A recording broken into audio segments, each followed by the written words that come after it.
Eu gostaria de meditar na palavra de Deus em Atos, no capítulo 23, verso 11. Atos, capítulo 23, verso 11.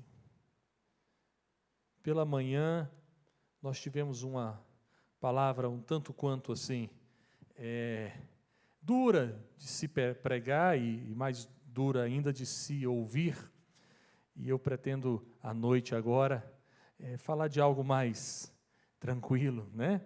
Mas se você não pôde vir, quiser essa mensagem da manhã, durante essa semana, ela já fica disponibilizada nas nossas redes sociais. A gente está utilizando basicamente o YouTube ou então o nosso aplicativo. No aplicativo está bem mais divididozinho, mais bacaninha, mais certinho. Então, se você quiser acompanhar através do nosso aplicativo durante a semana, ouvir um pouquinho, conversar, compartilhar, eu creio que Deus deve falar ao seu coração também. Diz o texto em Atos capítulo 23, verso 11, você que está aqui pode acompanhar pelo telão, quem está em casa pode acompanhar pela tela do seu celular, do tablet. Na noite seguinte, o Senhor, pondo-se ao lado dele, disse: coragem, pois do modo por que deste testemunho ao meu respeito em Jerusalém, assim importa também que o faças em Roma. Eu quero falar apenas sobre essa palavra, basicamente, tenha coragem. Vamos orar, se você puder fechar os seus olhos. Pai, obrigado por essa noite, obrigado por cada vida que o Senhor trouxe a esse ambiente, a esse local.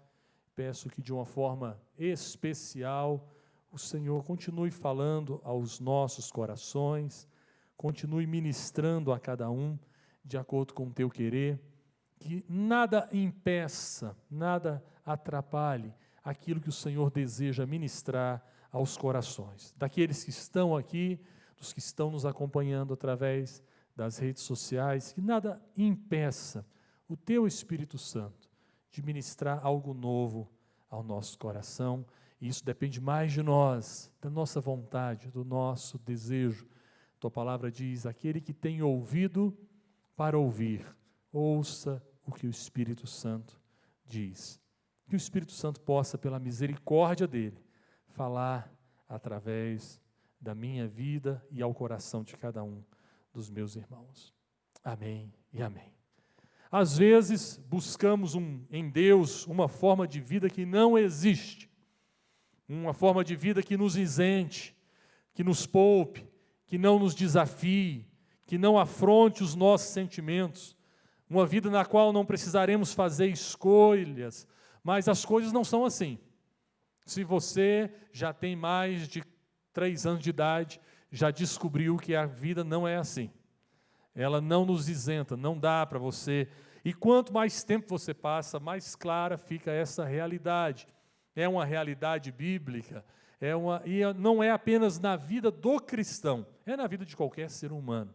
Eu estava ouvindo alguns dias atrás a respeito, um senhor, inclusive ele é ateu, e ele falando que o que traz significado à vida, o que traz, de certa forma, um certo sentido à vida, na perspectiva dele, é a morte.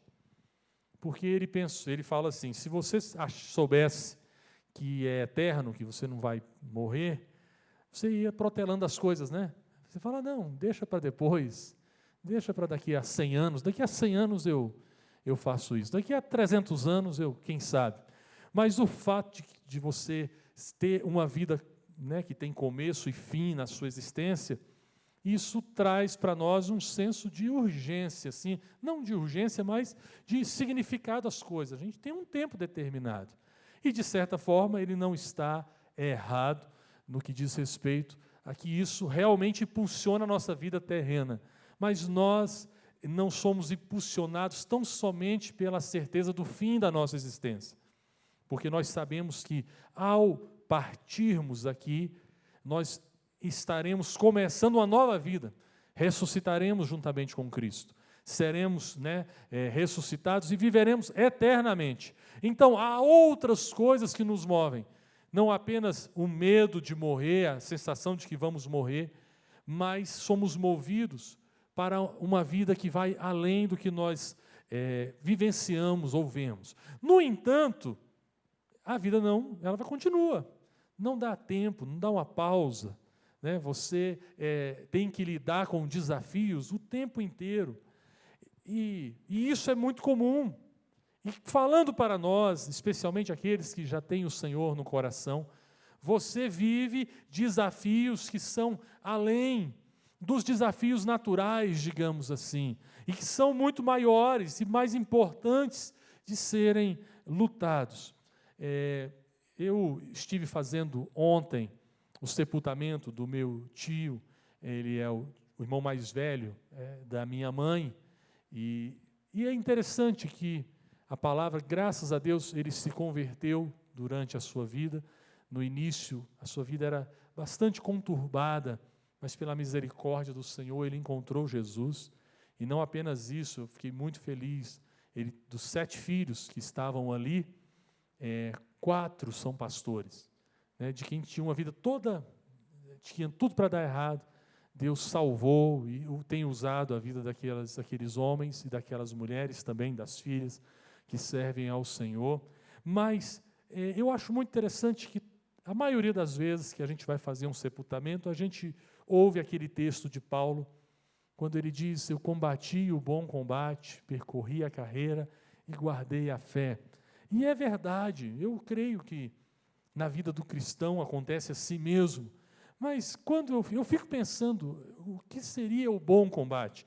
Porque a gente o tempo todo está combatendo de alguma forma, né? Você está defendendo a sua posição, a sua visão de mundo, você está lutando pela sua sobrevivência, pela sua vida, né? Pelos seus bens, pela sua família, lutando às vezes pela sua saúde contra uma doença muito grave, você está lutando, e tudo isso é bom, mas será que tudo isso é o bom combate? O que seria o bom combate? Porque conquanto a gente tem uma vida cheia de desafios, nem todo desafio é um desafio que vale a pena enfrentar. Há desafios que a gente está perdendo tempo, está se desgastando à toa, não é? Então, mas a ideia não é falar sobre isso. A ideia é que, a despeito de tudo isso, nós precisamos ter coragem. E eu gosto dessa palavra que Deus está falando, Jesus Cristo através falando com o apóstolo Paulo, que está prisioneiro em uma embarcação indo para Roma. E veio um grande temporal, eu já preguei sobre isso, e veio uma grande tempestade sobre aquele barco que iria se despedaçar, mas Deus Jesus Cristo, aparece a Paulo e diz: Paulo, tenha coragem. E essa palavra eu gostaria que ficasse no nosso coração. Precisamos enfrentar a vida, os desafios dados por Deus com bravura, com intrepidez. Paulo aprendeu desde cedo que o seu ministério seria sempre um ministério perseguido, afligido, mas ele precisava, assim como nós, ter coragem. E eu separei pelo menos 3 motivos pelos quais nós devemos ter coragem. Em primeiro lugar, porque as lutas e desafios não irão acabar enquanto estivermos aqui na terra. É uma notícia boa para você? Os desafios, as lutas não irão acabar enquanto estivermos aqui na terra. Eu não sei para você, para mim é uma ótima notícia. Não sei se é meu jeito de ser, eu não consigo ficar parado. Eu fico pensando assim, evidentemente uma hora ou outra a gente vai pegar esse negócio, ficar 14 dias dentro de um quarto, meu Jesus do céu, eu fico até imaginando, eu já planejei o que eu vou fazer. Eu falei, não, tem 14 dias de muita ação aqui nesses metros quadrados. Porque eu tenho dificuldade de ficar parado. Quando eu fiz cirurgia, no segundo dia eu já quero estar Aí o médico, não, calma, espera um pouquinho, tem que melhorar, tem que recuperar. Então, para mim, me parece muito bom saber que na vida nós iremos enfrentar sempre lutas e desafios. Eu acho que isso é que traz sentido. Já pensou se a gente tivesse uma vida sem graça, monótona, repetitiva? Agora, as lutas que nós temos que enfrentar, elas não são apenas o cotidiano, há adversários, há implicações espirituais. No mundo tereis aflições. A Bíblia diz que nós devemos, nossa luta não é contra as pessoas, mas contra principados, potestades. Estamos vivendo em um mundo mau, corrompido, deteriorado. E isso vai piorar, não vai melhorar. O mundo jaz no maligno e a tendência é que as coisas piorem. Você está vendo, né? Eu digo, né, eu costumo comentar e falar que o que nós estamos vendo é o resultado da geração mimimi. Desculpa o mimimi, a turma, eu estou falando dos 40 para baixo, tá bom? Então, quem passou dos 40 está na benção. Mas é a geração que foi criada no todinho, e eu não tenho nada contra isso. O problema é que é gente que se melindra muito fácil, e luta por cada coisa que não faz sentido, mas o resultado é esse. Esse povo está aí. É eles que serão os idosos do futuro. Eu fico dando, Senhor Deus, tenha misericórdia. Graças a Deus, Ele tem levantado no meio de todos esses, gente que tem compromisso com o Senhor, gente forte, porque o mundo precisa de gente forte, gente que não se abala, que não mude de opinião facilmente, ou pelo menos esteja lutando pela coisa certa. Porque há uma diferença muito grande em você ser resignado, resiliente e cabeça dura, não é? Mas não é fácil saber. Especialmente para quem é mais novo, é muito difícil. Ele acha que ele está sendo resiliente, mas ele está sendo cabeça dura. Às vezes arranja um namorado ou a namorada assim, ruim da gota, aí briga por aquele negócio, briga com o pai, com a mãe, e fala, eu sou uma pessoa decidida. Não, você é cabecinha dura. Né? Não é decidido, isso é diferente, é outra coisa. Né? Mas a vida exige que a gente seja resiliente, que a gente tenha coragem, que enfrente os desafios, obviamente com muita sabedoria, mas sem retroceder. Eu gosto da vida de Sadraque, Mesaque e Abdenego, por conta da postura deles diante dos desafios que foram colocados. Não dá para você escolher o ano que você vai viver. Não dá para a gente escolher o que vai acontecer. Ah, não, se for assim, vai ser bom. Se for assado, vai ser ruim. Eu detesto, gente, quem está dizendo que esse ano foi um ano perdido. Pelo amor de Deus. Não diga isso. Foi um ano maravilhoso. Amém? Foi maravilhoso. A graça do Senhor continuou agindo sobre nós. Tivemos muitas oportunidades. Um dia acho que semana que vem minha filha estará aqui, eu queria que ela falasse um pouquinho, nem que seja, depois eu conto para vocês, mas sobre as oportunidades que ela teve por causa desse negócio, de pregar o amor de Deus, de atender 52 municípios. E graças a Deus, pela misericórdia do Senhor, tem 3 meses que nenhum paciente dela morre. Os de 92, 93, o Estado de Minas já fez entrevista. E estou achando interessante, falei, minha filha, não morre ninguém. Aí foi muito interessante, porque o repórter perguntou, não, mas eu fiquei sabendo que morreu uma pessoa. Ela falou, pois bem, não passou por mim.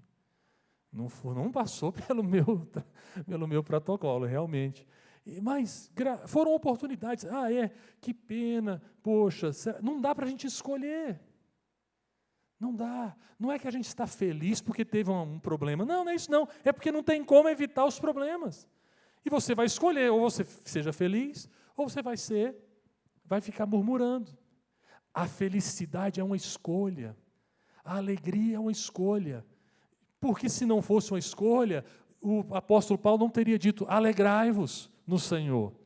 Se fosse alguma coisa que vem de fora para dentro, ele diria às circunstâncias, mas ele diz a mim, diz a você, alegre-se no Senhor. A despeito das lutas, das adversidades, não dá para você escolher. Sadraque, Mesaque e Abdenego não escolheram ser levados cativos. Não escolheu Nabucodonosor ser o rei. E não escolheu também ter um bando de gente invejosa, que ficava o tempo todo apurriando a vida deles. Os meninos eram inteligentes. A Bíblia diz que eles eram os mais sábios em toda a Babilônia. Aí sempre tem a galera da inveja, e a turma da inveja, a turma lá tal, complicada, estava puxando tapete dali, até que eles tiveram uma ideia. Disseram, olha, Nabucodonosor, faz uma estátua aí, porque aqueles meninos eram crentes, e faça uma estátua e dê uma ordem, vai ser lindo.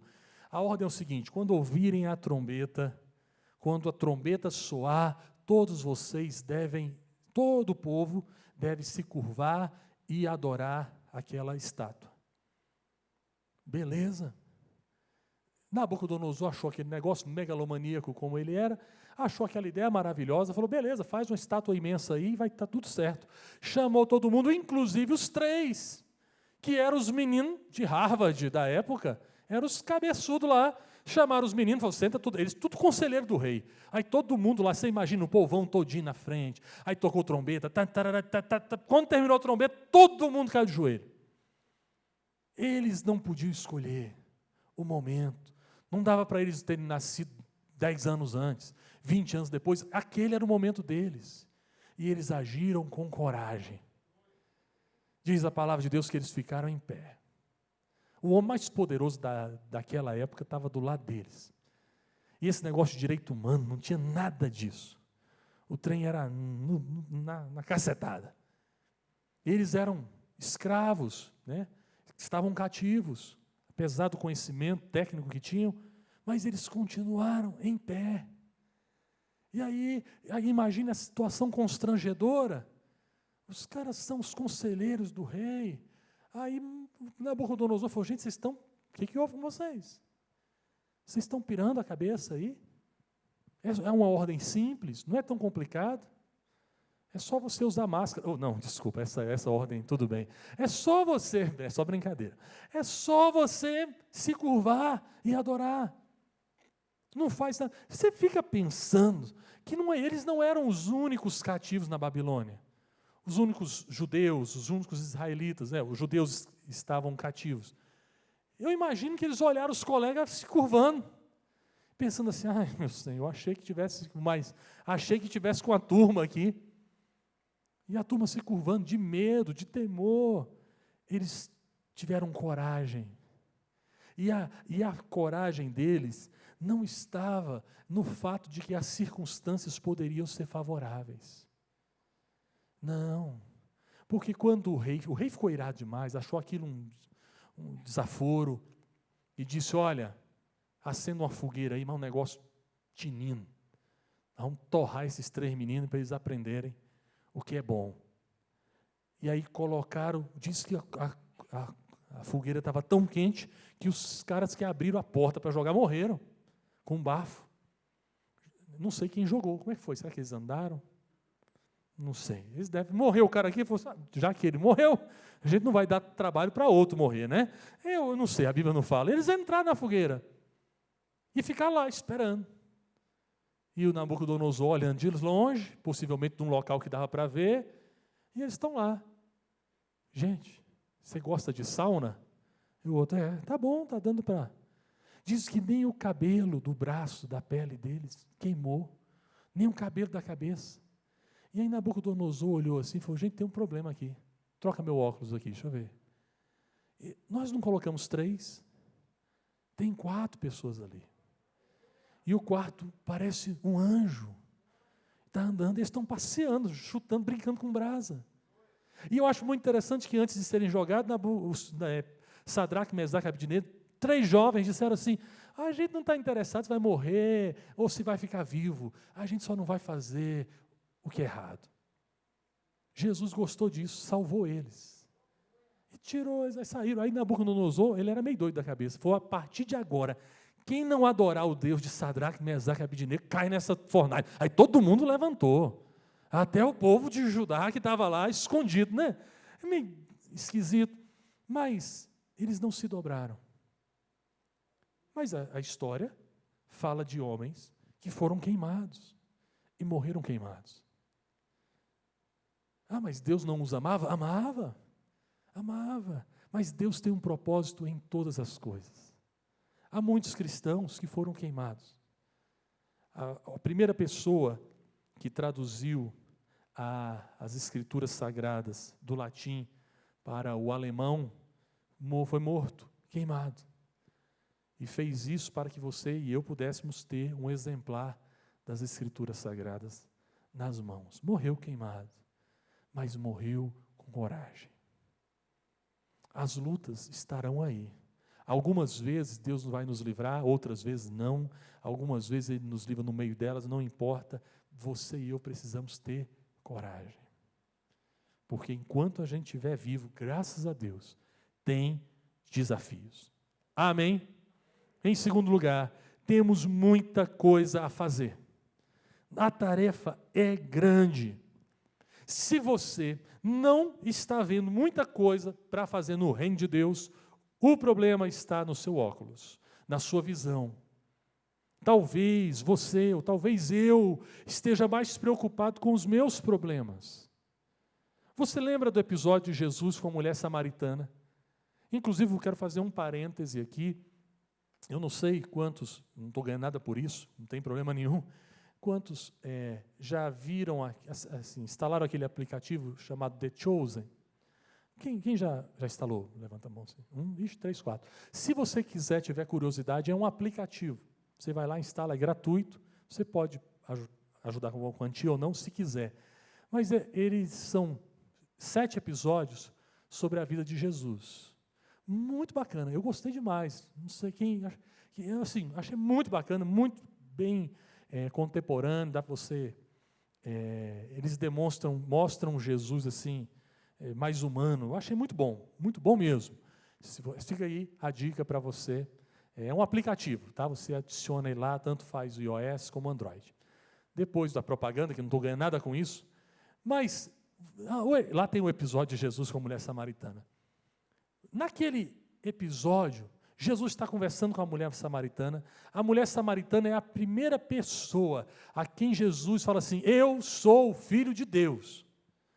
Eu sou o Messias. Foi a primeira pessoa que ouviu dos lábios de Jesus assim: eu sou o Messias. Olha quem Jesus escolhe. Jesus escolheu uma mulher desacreditada, 5 casamentos, todos eles problemáticos.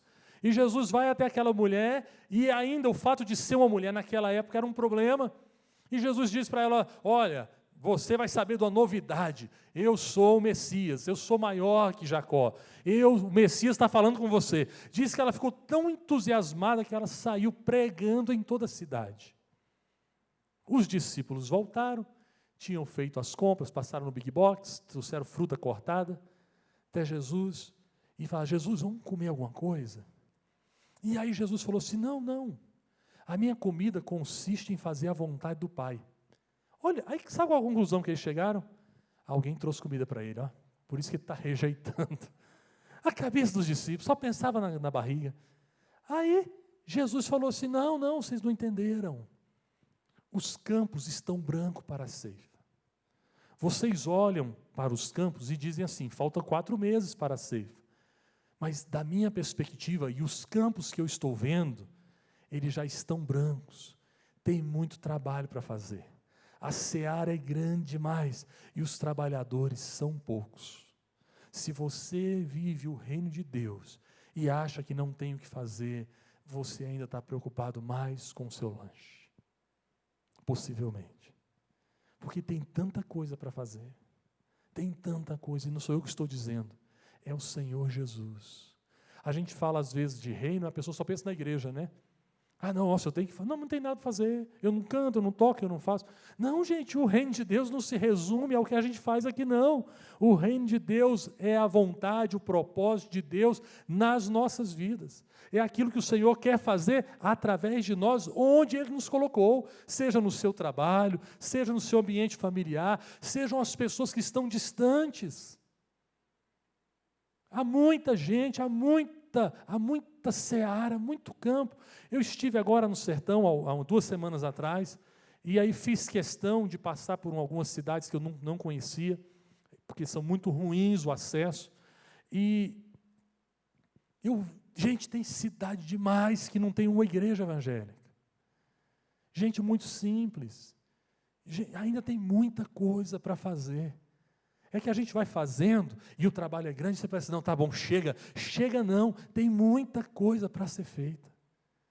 E se você ainda não percebeu, você é uma ferramenta útil nas mãos de Deus.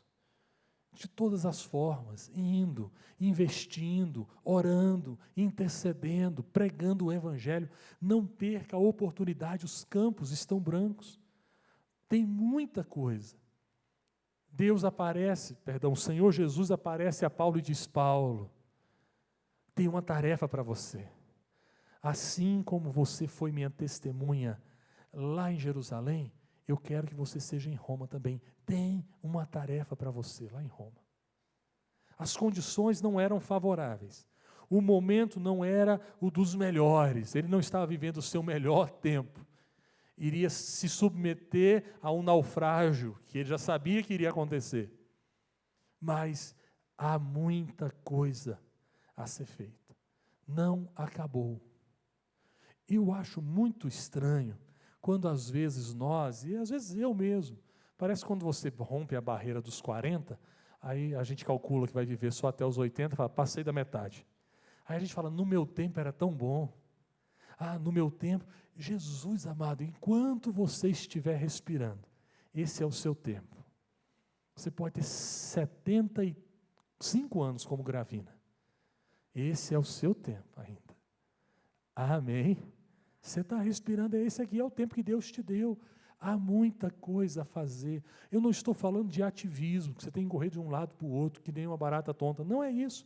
Mas será que você não está preocupado apenas com o seu pão, com o seu alimento?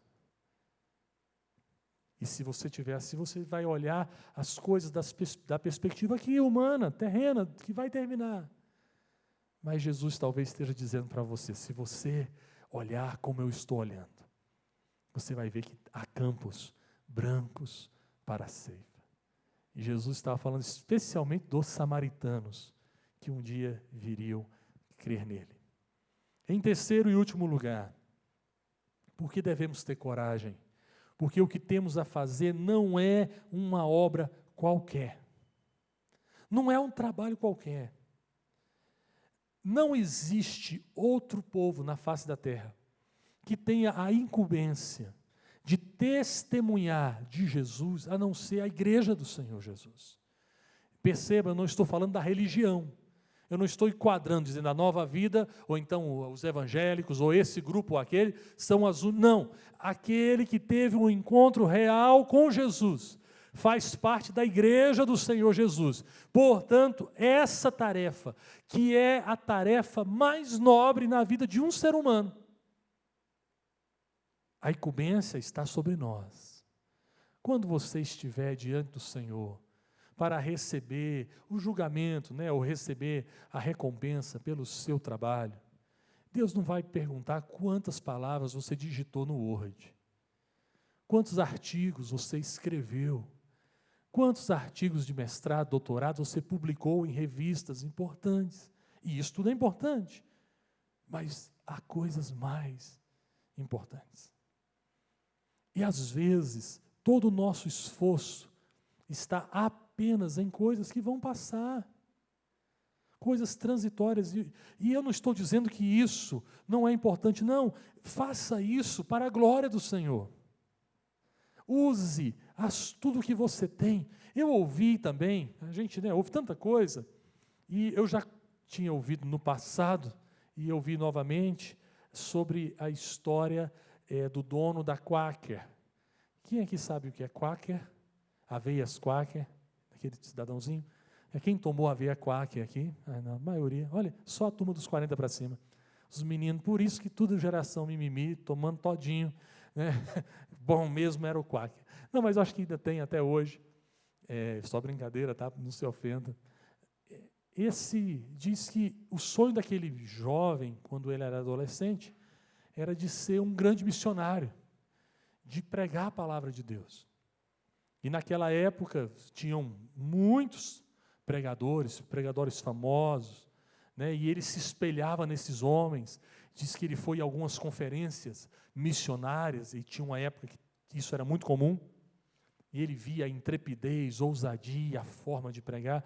Só que muito cedo, na sua adolescência, ele foi acometido por uma enfermidade que prejudicou e muito a sua capacidade pulmonar. E ele fazia associação com os pregadores que pregavam gritando, empolgados, eram mensagens de 3, 4 horas, e ele se viu longe daquela realidade. Até que ele foi a um culto, e o pastor estava pregando mais ou menos na mesma ideia, dizendo, olha, há uma tarefa para você fazer, e nenhuma circunstância adversa pode determinar o que você vai ser, o que você vai fazer. E ele percebeu que Deus iria usá-lo de uma forma diferente.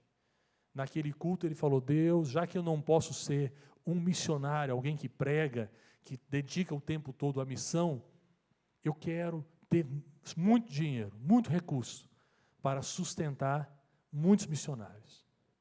E Deus respondeu a oração dele. Tempos depois, ainda muito jovem, ele comprou um moinho desativado, e os caras, quando venderam, sabe quando venderam, passaram inclusive as dívidas, dizendo, ufa, né? Aquele negócio, você fala assim, opa, saiu, nos livramos. Mas ele conseguiu fazer aquele moinho funcionar, conseguiu fazer aquelas coisas trabalharem novamente, e começou a produzir o que a gente conheceu aqui no Brasil, na década de 70, 80, a aveia Quaker, que foi vendida no mundo inteiro quase.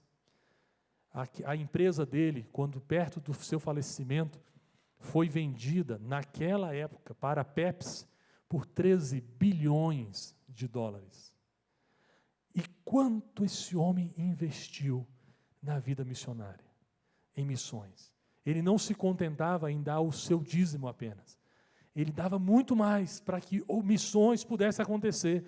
Ele falou, já que eu não estou lá, eu posso investir. E eu não estou dizendo que todo mundo vai ficar rico para investir, não é nenhuma promessa.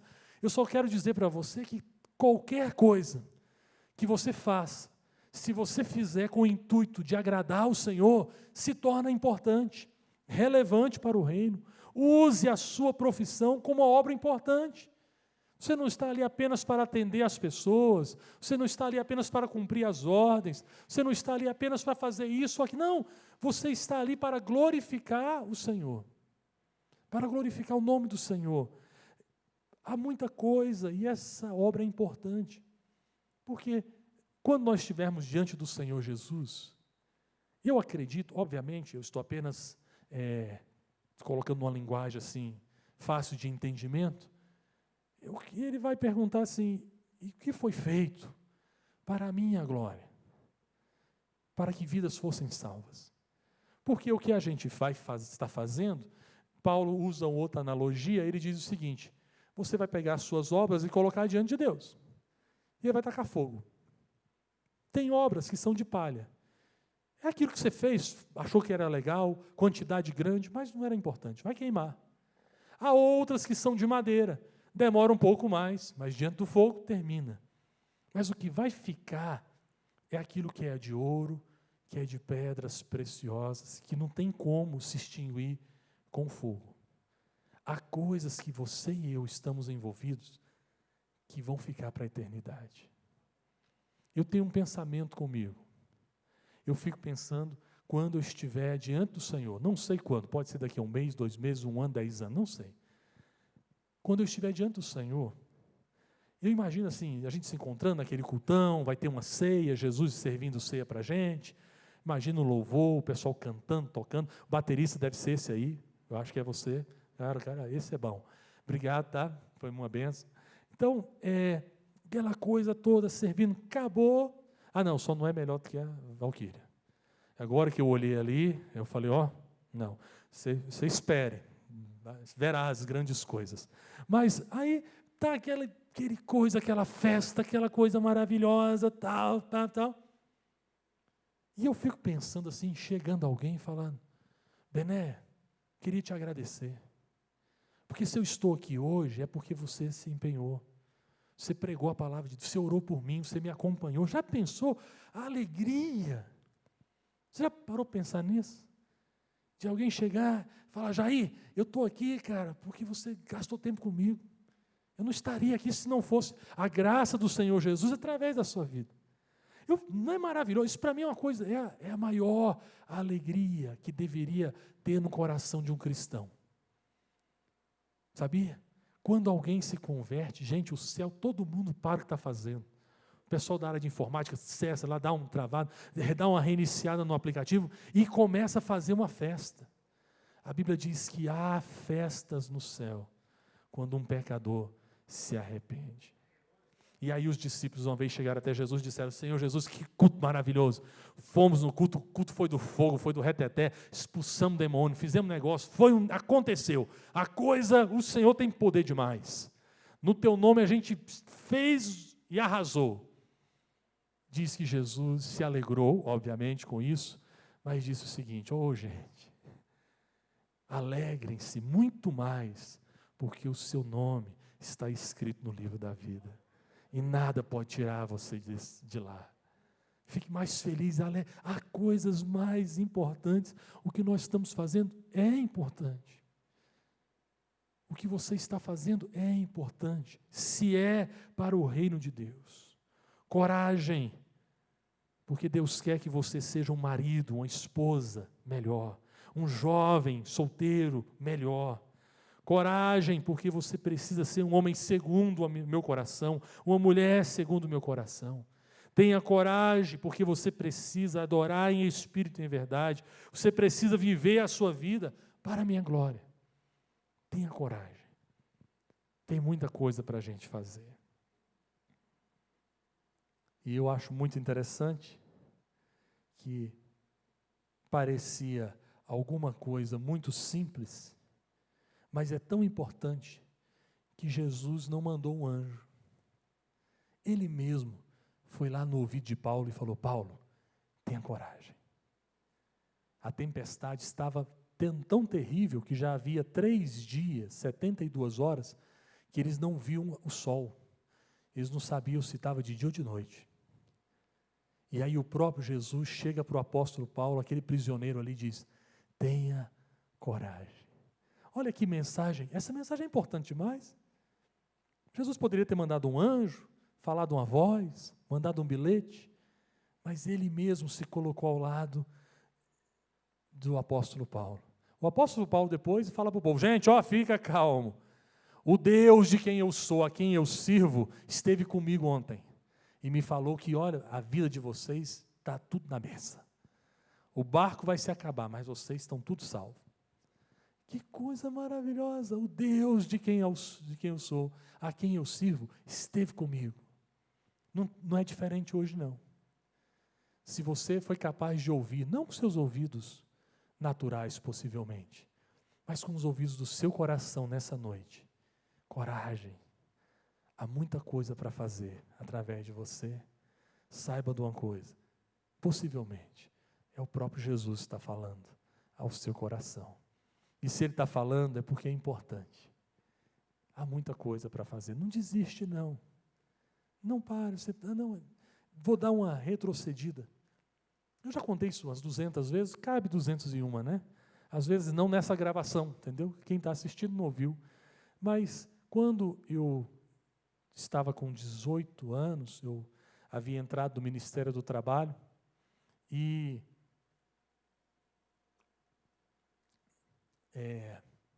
eu sentei bem ali, meu lugarzinho era mais ou menos ali, no 4º, 5º banco, isso na década de 90, e o bispo Antônio fez o expediente.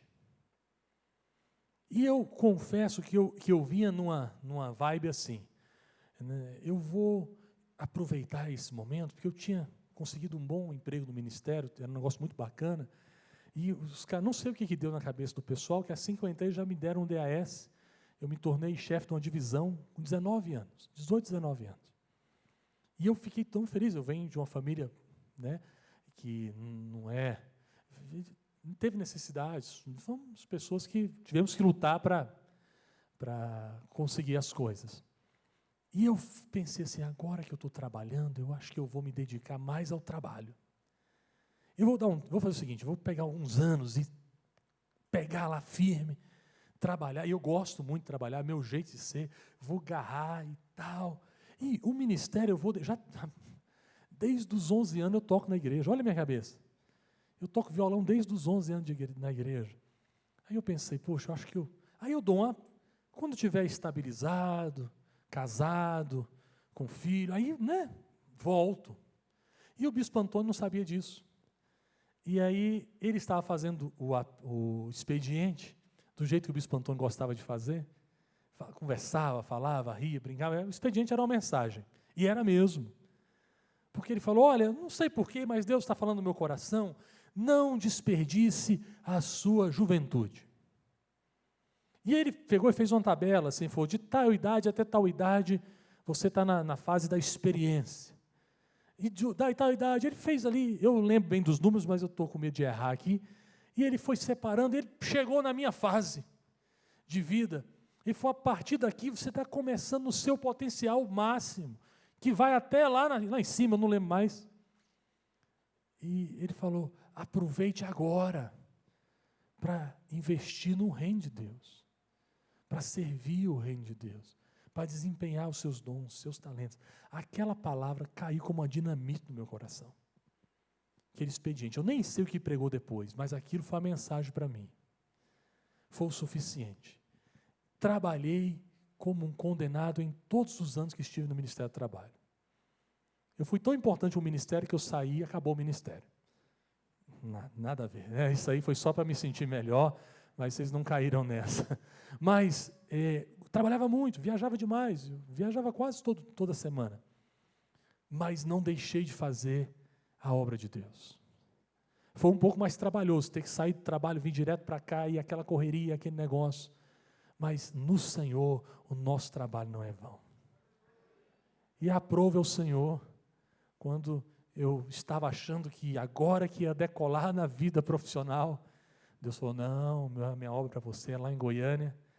E eu fui para Goiânia, e você já sabe o restante da história, e dedicar a vida ministerial.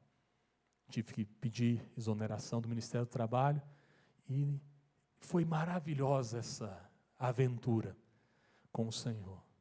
E eu dou graças a Deus, porque eu não desperdicei a minha juventude, aqueles momentos, com apenas outras coisas. Dá para você entender? Não é para você abandonar o seu trabalho, não, pelo amor de Deus. Não, faça, mas não deixe de pregar o Evangelho, de testemunhar da graça de Deus, de levar a semente do Evangelho, de desenvolver o seu dom, seja ele qual for, seja um dom para você servir no ambiente de culto, seja um dom para servir lá fora, não importa, só não perca tempo, porque a tarefa que você está envolvido é muito, muito, muito mais importante. Um dia você vai chegar no céu e alguém vai dizer, olha, Elcio, que bênção, obrigado por você ter investido na minha vida. Graças a Deus, eu estou aqui porque Deus te usou. Que o Senhor nos conceda a sua graça. E você e eu possamos ser testemunha do Senhor e da sua graça. Coragem, pois do modo porque me destes testemunho. Aqui está dizendo em Jerusalém, mas no seu passado, assim importa que também o faças daqui para frente. Em o nome de Jesus. Amém. Vamos ficar em pé?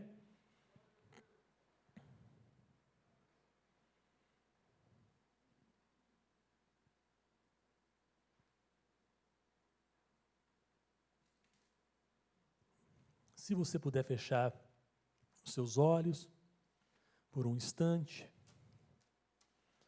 E como quem fala é o Espírito Santo, e obviamente eu tenho certeza absoluta que nem tudo que eu falei veio do Espírito Santo. Tem muita coisa que veio de mim, tem muita coisa que foi da minha cabeça, algumas coisas foram voz de Deus, mas aquilo que foi através do Espírito Santo tem a capacidade de penetrar no seu coração. E se você ouviu a voz do Senhor Jesus, talvez você tenha que dizer, assim como eu disse naquele dia, ainda na década ali de 90, sentado ali, eu disse, Senhor, faça a tua vontade em mim. Eu não quero desperdiçar a minha juventude, eu não quero desperdiçar tão somente investindo em um lado, que é importante, mas eu quero cumprir a tua vontade. Foi um culto normal, não apareceu nenhum anjo, não teve assim nenhum, mas aquilo foi o suficiente para acender uma chama no meu coração. Se o Espírito Santo de Deus está falando com você, diga ao Senhor a mesma coisa: Senhor, eu quero continuar. E tem uma palavra especial para você, que a chama parece que está apagando. E de repente, você imagina que essa chama não pode acender novamente. O entusiasmo, a vontade, o desejo de oferecer mais, de servir mais. Não se preocupe. O Senhor é capaz de fazer essa chama acender novamente no seu coração. Ele vai soprar. E basta uma pequena centelha para Ele iniciar algo extraordinário na sua vida. Nunca é cedo demais para se dedicar ao Senhor e nunca é tarde demais. Se o Espírito Santo de Deus falou ao seu coração, diga a você mesmo onde você está, e não precisa nem verbalizar. Você pode dizer no seu coração: eis-me aqui, Senhor. Eu quero me colocar à tua disposição. Eu quero me envolver em coisas maiores, ó Pai.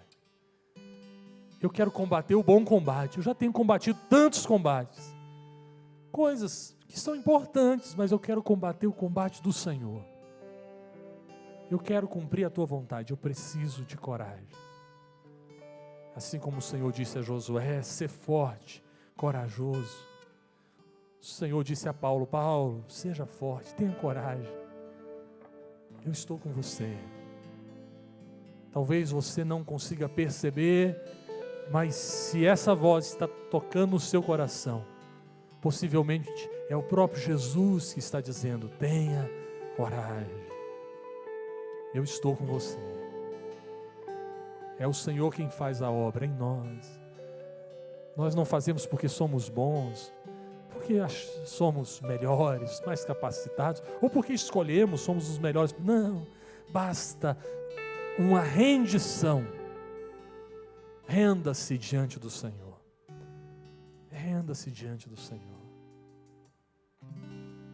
É assim que eu peço, Pai, sobre todos nós. Espírito Santo de Deus, Tu és aquele que convence o homem do pecado, da justiça e do juízo. Tu és aquele capaz de falar no íntimo do nosso coração. Tu és aquele capaz de mudar as nossas concepções. Espírito Santo, sopra nesse lugar. Sopra sobre os nossos corações. Sopra sobre aqueles, ó Pai, que estão diante da tela de um celular e que por algum motivo o Senhor está falando através dessa palavra ao coração dessa pessoa. Sopra, Senhor, onde ela estiver, em nome de Jesus. Aqueles, ó Pai, que estão enfrentando um momento de lutas, de depressão, de tristeza, imaginando que não há muita coisa mais a ser feita, sopra nesses corações, ó Pai. Porque importa que você, meu irmão, minha irmã, dê testemunho do Senhor Jesus. Há muitas pessoas. Sopra, Pai, sopra sobre nós. Espírito Santo de Deus, Espírito Santo de Deus, aleluia. E viverei para Ti, e viverei, Senhor, e viverei.